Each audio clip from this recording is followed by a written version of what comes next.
Welcome to week 4 in your PEP 4, the differentiated pack. So this focus is about planning, but let's review where we've been. In the first few weeks, we talked about knowing your students and putting yourself in the student perspective as a teacher. And to do that, we need to collect data and information about that students, which is both quantitative data and also qualitative data. We introduced the concept for the understanding of students from the idea of their readiness for learning, which is often data driven, their interest and their learning profile, which surveys and conversations and feedback from previous teachers will build a complete picture of the student. And then it's the therefore. The therefore we will plan this way, and that the first data collect speaks very strongly to your first assessment task, and the therefore how you teach again to your first assessment task, and also the first 2 sections of your GTPA. And then last week we talked about assessment, and we talked about how assessment is at the beginning for diagnostic purposes and pre-testing, and at the end for summative purposes about how the assessing of their learning. But in the middle is this continuous cycle of assessment, which is assessment for learning, and it informs you along the way where you're at. So that's what we've covered, but now we're going to go and dive a little bit about, okay, what's that other side of those domains? Not from the student perspective, but from the teaching perspective, the content, the process, the product in your learning environment. So that's where we're heading today. So let's go in. Have a look at this. I always like to put a few videos up front. This is a different way of teaching, and this is all about teaching differently. Great story of a science teacher and how he changed his teaching and what effect it had in his classroom. So take a few notes, be inspired. So where are we? We're heading here in this part of the teaching phase. So we're in the responding of the data collection. So lesson planning, strategies, and so on. We are definitely over here, selecting different types of content, levels of content, style of content, a range of different strategies and processes in running your classroom, and perhaps what you're asking a student to do, and the generalized idea of a learning environment. So that's where we're talking about. All that, the overlap that is there. So a couple of things that I've got from the Tasmanian website. Great article that goes through and we'll have a quick look at it now.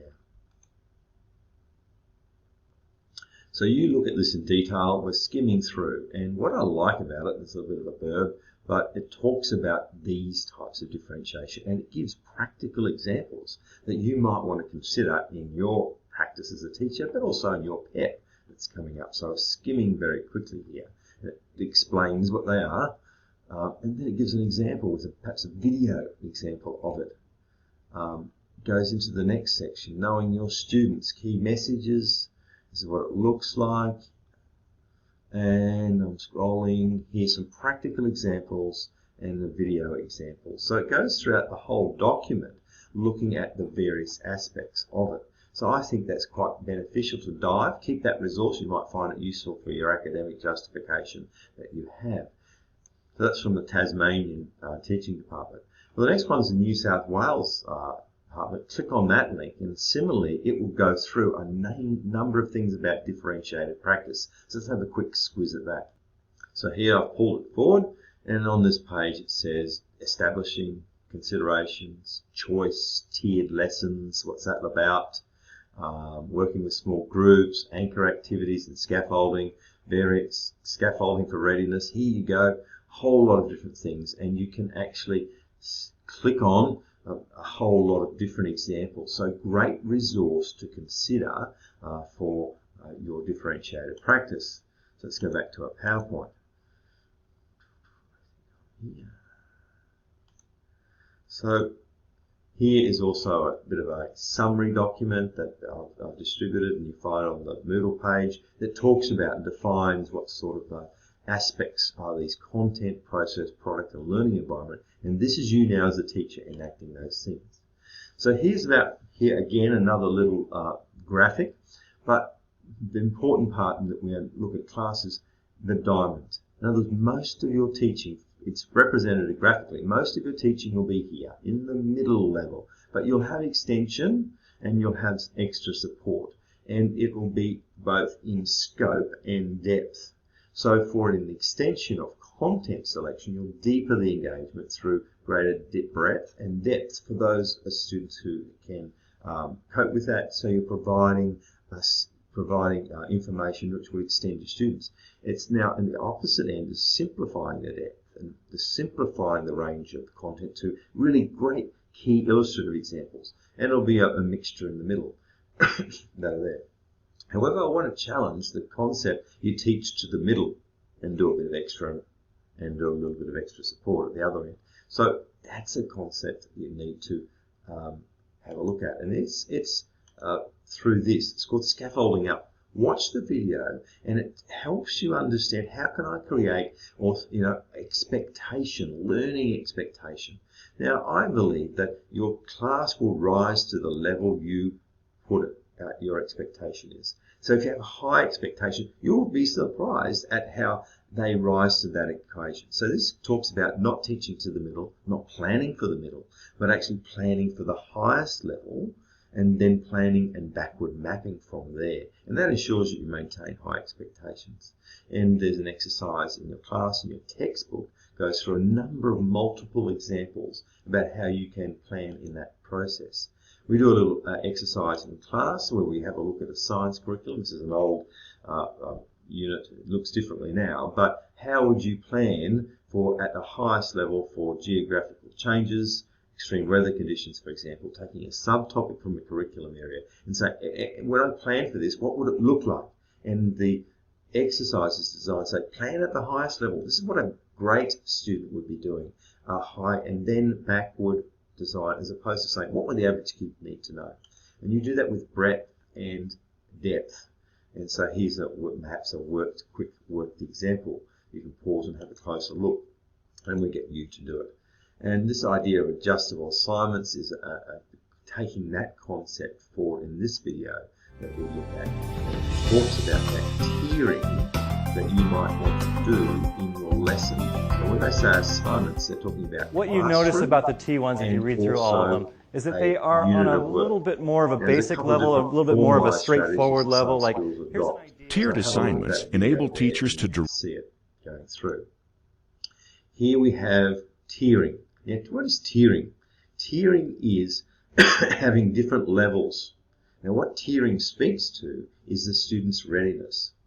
So you have advanced, on and below levels of content, depth that you might want to have. And there's a few links that I have here that you might want to have a look at that. Tiering will be one of those key areas of differentiated teaching that you'll do.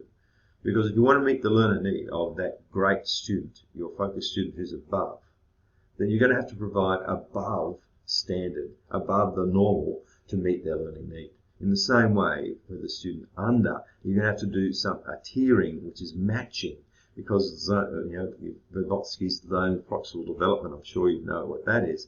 If it's the learning you're presenting is too far for that student, they'll miss it, they won't jump to it. So you have to have something which is in the field of their abilities and readiness for learning. So that talks about that. Have a look at that. And here's a little graphic organizer about how you could do that. For that, so you can have task options in what you do, presenting choice at different content levels for students. And you also have, if it's a unit of work, choice about what different outcomes you would want them for, perhaps the summative task. So here's a few areas to have a look at this, and this is a document you can download and you can do activity. But you online, have a look at those things. So create learning objectives. And task and outcomes that are particularly tiered, and that can become part of your evidence. Here's some quick run through. For example, Tier 1, I'll get the students to do this. Tier 2, I'll get them to do that. And Tier 3, and so on. Others would use red, yellow, blue levels, for example, of what you want students to be able to do. And here's some other, different learning area here. All of these are about having different levels and tiering. And this is a tic-tac-toe. Have a look at it. It's a strategy where you use selection and choice, and inbuilt into that activity is different levels of engagement and different and content depth, so that your students are forced to do different levels and extend themselves, but are still allowing the opportunity for other students to enter into the exercise at a lower level. This is more structurally, again, it's a maths context in the secondary. There's the lower level, there's the mid-level, and here's an extension black level, right? And they've taken from obviously the skiing approach or something in terms of the levels. So that's across a unit or a lesson of work that you might want to do. Scaffolding is an absolutely fundamental strategy that you're going to do. Now, it's a very general term. It has lots of things involved with scaffolding. And there's some videos to watch about that and links with Pavotsky's work. In-class examples, videos to watch, okay, about that in different contexts. So watch those videos, do this activity, and you can see the clear outworking of scaffolding in a classroom context. Now, for you, in your terms of your report in the GTBA, you'll document and make this evidence through lesson plans, through worksheets that you use to demonstrate the tiering, the scaffolding that you've done. So it's different. Here's a want to have a look at it. Have a look at what scaffolding is about. Here are some of the areas that you could do. It's definitional and examples of what scaffolding will look like. So I'll click through. This is really not relevant to you. And then we have a PEP briefing from Peter Wilkinson to finish. And hopefully you don't have a class of animals and monkeys in your class on your PEP experience. So this is a run through that we had a look at, particularly at two areas of tiering and scaffolding as an outcome, a response to student levels of readiness, particularly in terms of learning and the content that you might utilise to achieve the differentiated practice. So have a look at the resources that you've seen, watch the videos that have been on there to get a stronger and more comprehensive understanding.